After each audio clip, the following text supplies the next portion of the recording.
Hello dear student, स्वागत है आप सभी का एक बार फिर से अपनी चैनल लखनऊ गुरुकुल पर। Lucknow university BA first semester economics के लिए आज हम आपका सिलेबस डिस्कशन करेंगे।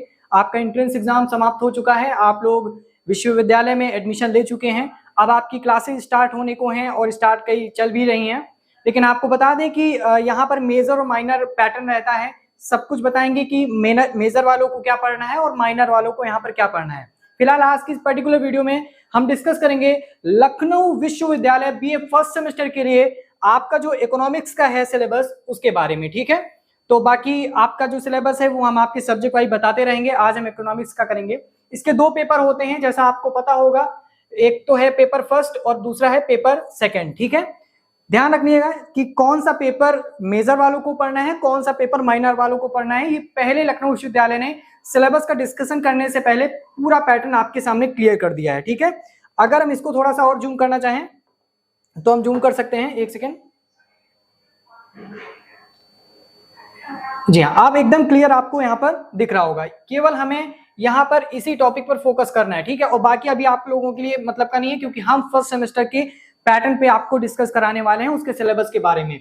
यहाँ पर दो पेपर होते हैं फर्स्ट सेमेस्टर में आपके।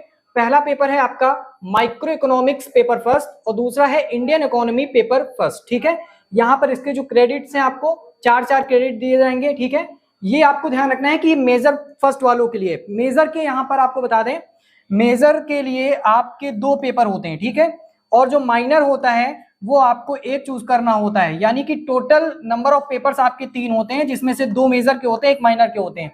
ये मेजर सब्जेक्ट्स आपके वो हैं जो आपको तीनों साल डिग्री लेने के लिए पढ़ना है, और माइनर एक सब्जेक्ट आपका वो होता है जो आपको सेकेंड ईयर के बाद यहाँ पर ड्रॉप करना होता है। ठीक है, तो जिन बच्चों का माइनर है वो भी बताएंगे कि उनको कौन सा माइक्रो इकोनॉमिक फर्स्ट पढ़ना है या इंडियन इकोनॉमी का पढ़ना है। सारी चीजें यहाँ पर आपको क्लियर होंगी। ठीक है, चलिए देखते हैं यहाँ पर कि आपका जो मेजर फर्स्ट के लिए है माइक्रो इकोनॉमिक्स पेपर फर्स्ट है, इंडियन इकोनॉमी यहाँ पर पेपर फर्स्ट है। ठीक है, और फिर इसके बाद यहाँ पर मेजर 2 में भी आपका पेपर माइक्रो इकोनॉमिक फर्स्ट है और इंडियन इकोनॉमी पेपर फर्स्ट है। अब बात करते हैं जिनका माइनर है उनको कौन सा पेपर पढ़ना है इन दोनों में से। ठीक है, साफ साफ लिखा है कि जिनका माइनर है यहाँ पर, ठीक है, उनको पेपर फर्स्ट यहाँ पर पढ़ना है माइक्रो इकोनॉमिक्स का। ठीक है, यानी कि माइनर वालों को सिर्फ यही पेपर पढ़ना है, सेकेंड पेपर आप लोगों को नहीं पढ़ना है, सिर्फ यही पेपर आपको पढ़ना है माइक्रो इकोनॉमिक्स पेपर फर्स्ट को। ठीक है, आप लोगों का एक ही पेपर होगा और इसका जो टोटल नंबर ऑफ क्रेडिट है वो आपका यहाँ पर 24 रहने वाला। अब बात करते हैं कि आखिर इसका सिलेबस क्या है। यहाँ पर थोड़ा सा इसको रफ करते हैं, फिर अच्छे से आपका क्लियर करेंगे कि सिलेबस में आखिरकार आपके है क्या क्या, चाहे वो माइक्रो इकोनॉमिक्स का हो या फिर आपका, अगर हिंदी में बोले तो इसको हम कहते हैं व्यष्टि अर्थशास्त्र, व्यष्टि अर्थशास्त्र और इंडियन इकोनॉमी को भारतीय अर्थव्यवस्था। ठीक है, तो आपका बीए इकोनॉमिक्स पेपर फर्स्ट के लिए सिलेबस, ठीक है, यहाँ पे दिया है semester first paper first for major 1 and major 2 courses. ठीक है, इसमें आपको माइनर भी शामिल है। और माइक्रो इकोनॉमिक्स का जो पेपर फर्स्ट है उसमें क्या क्या है, पहले तो आपके कोर्सेज के यहाँ पर आउटकम्स दिए हुए हैं कि क्या आपको यहाँ पर फायदा होने वाला है इसको पढ़ करके। यहाँ पे 4 यूनिट है। ठीक है, पहली यूनिट है, दूसरी, तीसरी और चौथी। ठीक है, पहली यूनिट में जो आपका है वो है बेसिक्स इकोनॉमिक कॉन्सेप्ट। यहाँ पे अर्थव्यवस्था के, अर्थशास्त्र के बेसिक कॉन्सेप्ट्स क्या हैं, इसमें क्या क्या आपको पढ़ना है। Number 1 meaning and definition of economics, फिर है problem of scarcity and choice, अगला है opportunity cost and production possibility frontier, अगला है methods of economic study, static and dynamic economics, equilibrium and its types. ये आपकी पहली यूनिट में यहाँ पर लखनऊ विश्वविद्यालय के आते हैं। अब हम बढ़ते हैं सेकंड यूनिट में।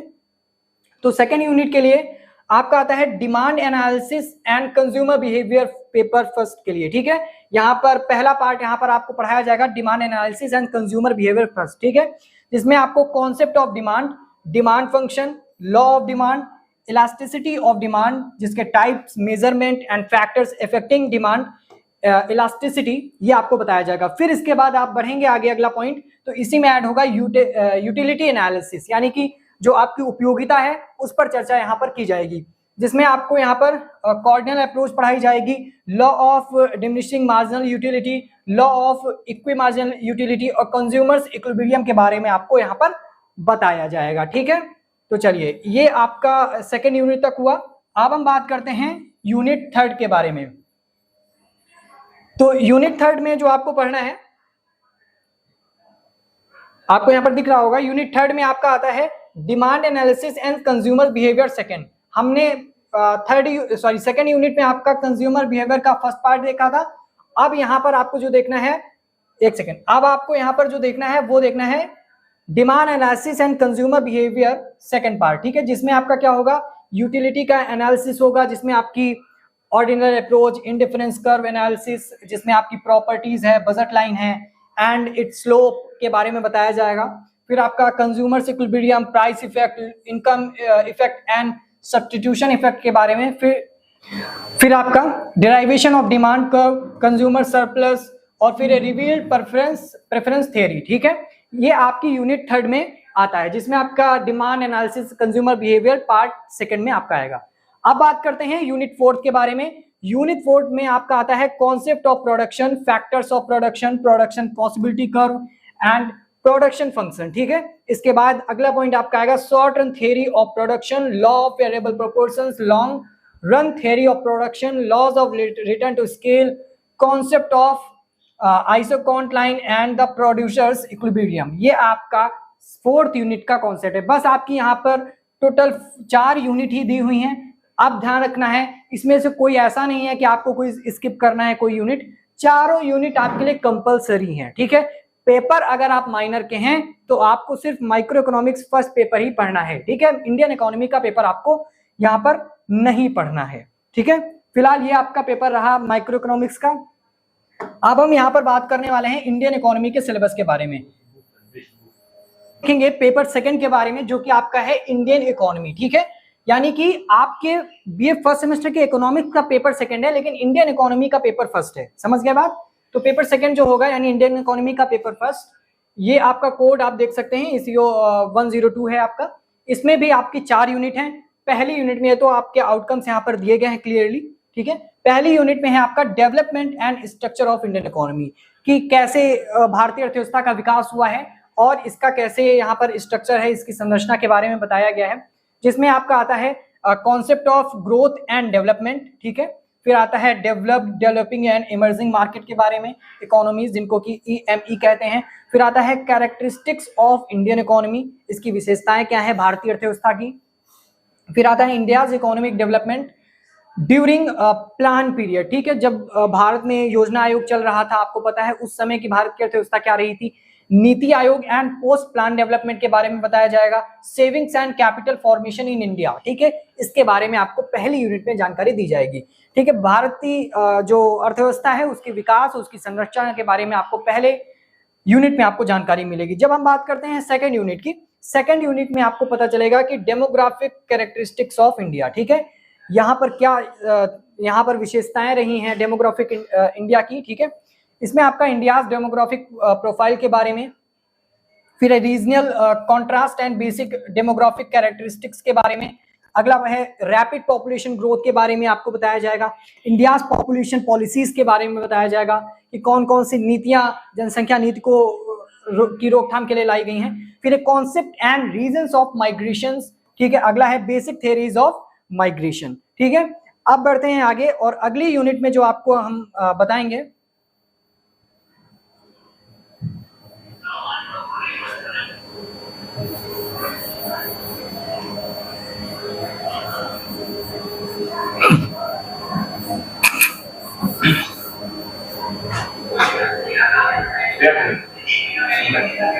बस बन गया, 2 यूनिट बचे।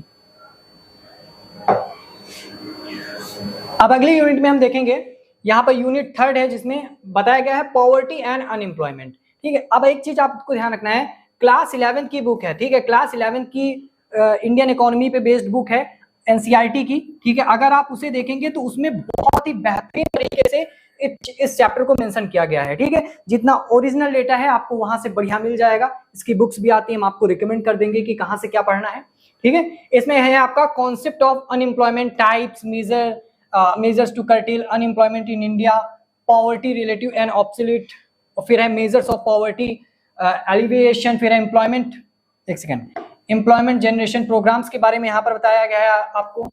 फिर आता है inclusive growth, occupational structure in the in the unorganised and unorganised sector. ठीक है, ध्यान रखना यहाँ पर अनऑर्गेनाइज नहीं, एक होगा अनऑर्गेनाइज्ड और दूसरा ऑर्गेनाइज्ड। ठीक है, फिर है आपका economic inequality, social security measures of India population. ठीक है, क्या क्या यहाँ पर मापक सकते हैं जो एक मापक के तौर पे भारत की पॉपुलेशन को मापने का कार्य करें, ऐसी चीज। फिर आपके यूनिट 4 में आता है फॉरेन ट्रेड एंड इन्वेस्टमेंट। ठीक है, जो आपका विदेशी निवेश होता है उस पर बात की जाएगी, जिसमें हम देखेंगे इंडिया फॉरेन ट्रेड, फिर है composition and direction, EXIM policy, current account deficit and the capital flows. फिर इसके बाद आपका आएगा FDI and portfolio investment, balance of trade and balance of payment. ठीक है, ये सारी बुक्स हैं। ठीक, सॉरी, ये सारे आपके जो यूनिट्स हैं जिसमें आपका सिलेबस मेंशन है वो दिया गया है। फिर यहाँ पर कुछ आपको बुक्स के बारे में भी रिकमेंड कर दिया जाएगा, रेफरेंसेस बुक होंगी जो आपको फाइनली बता दी जाएंगी। लेकिन मैं अपनी तरफ से आपको जो स्पेसिफिक तौर पे यहाँ पर चलाई जाती है लखनऊ विश्वविद्यालय की तरफ से, वो मैं सजेस्ट करना चाहूंगा अगर आप हिंदी मीडियम के स्टूडेंट हैं, कि इसको बहुत ही बेहतरीन तरीके से ड्रॉ किया गया है लखनऊ विश्वविद्यालय के लिए। ठीक है, तो इस बुक का नाम है, आप नोट कर लीजिएगा, प्रकाशन नोट कर लीजिए, साहित्य भवन। ठीक है, साहित्य भवन। आप एक बुक लेंगे फर्स्ट सेमेस्टर लखनऊ विश्वविद्यालय के लिए, उसमें दोनों आपके पेपर्स होंगे। ठीक है, आप माइनर के हो तो भी काम चल जाएगा। ये ज्यादा की आपकी आएगी नहीं, 250 के अराउंड आपकी पड़ेगी। ठीक है, समथिंग, तो काफी अच्छी है, मैंने भी इसी से पढ़ाई की है और बहुत अच्छा कंटेंट है जो आपके सिलेबस में है, वही चीजें हैं। और यकीन मानिएगा कि ये जो सिलेबस मैं बता रहा हूँ, ये सिलेबस भी आपके उसी बुक के पहले में आएगा। ठीक है, क्योंकि वो विश्वविद्यालय के लिए ही बुक यहाँ पर बनाई गई है। तो साहित्य भवन प्रकाशन आप यहाँ पर खरीद सकते हैं। तो बहुत ही अच्छा सिलेबस है, मतलब अभी तो फिलहाल। और आपको ध्यान रखना है कि जो यहाँ पर विश्वविद्यालय का पैटर्न है एग्जाम का, मैं आपको बता दूं अगर आपको ना पता हो, कि विश्वविद्यालय के जो है वो सेमेस्टर वाइज पेपर होते हैं, आपको पता है। ठीक है, ध्यान रखिएगा, सेमेस्टर वाइज होते हैं। और आपको पता है कि एक सेमेस्टर का जो टाइम पीरियड रहता है वो रहता है 6 मंथ। ठीक है, जो 6 मंथ का आपका 6 रहता है, यानी कि सेमेस्टर अगर देखा जाए तो एक जो साल है वो आपके 2 सेमेस्टर में डिवाइड होता है, 6-6 महीने का आपका सेमेस्टर होता है, जिसमें से जो फर्स्ट सेमेस्टर होगा, ठीक है, जो आपका ऑड सेमेस्टर है, कुल मिला के आप समझो कि जो आपका ऑड सेमेस्टर है वो आपका यहाँ पर डिस्क्रिप्टिव एग्जाम होगा। ठीक है, डिस्क्रिप्टिव एग्जाम होगा। लेकिन जो आपका इवन सेमेस्टर होगा, ठीक है, इवन नंबर्स आपने देखे होंगे 2, 4, 6, 8। ठीक है, ये जो आपका होगा second semester, 4th semester, 6th semester, इसमें आपका ऑब्जेक्टिव टाइप एग्जाम होगा। हालांकि नया पैटर्न का सिलेबस यहाँ पर बताया नहीं गया पैटर्न क्या होगा, अभी तक फिलहाल यही चलता आया है। जब ऑफिशियल नोटिस पे आ जाएगी वैसे यही पैटर्न रहने वाला है, तो आपको बता दिया जाएगा। ये economics BA first semester Lucknow विश्वविद्यालय के लिए सिलेबस है। आई होप कि बहुत ही हेल्पफुल रहेगा। ध्यान रखिएगा, जितने भी क्वेश्चंस होंगे इसके आपको लखनऊ गुरुकुल पर ही मिलने वाले हैं, पूरी प्रिपरेशन आपको कराई जाएगी। ठीक है, तो तैयारी कर लीजिए। और भी सिलेबस है आप डिमांड करके बताइएगा, कमेंट करके बताइएगा, जैसे आपकी डिमांड होगी उस पर हम आपके लिए वीडियो लाएंगे। पूरी कोशिश करेंगे हर एक कोर्स को कवर करने की, हर एक सब्जेक्ट को। ठीक है, हमारे साथ जुड़ने के लिए आप सभी का बहुत बहुत धन्यवाद। मिलते हैं नेक्स्ट वीडियो में।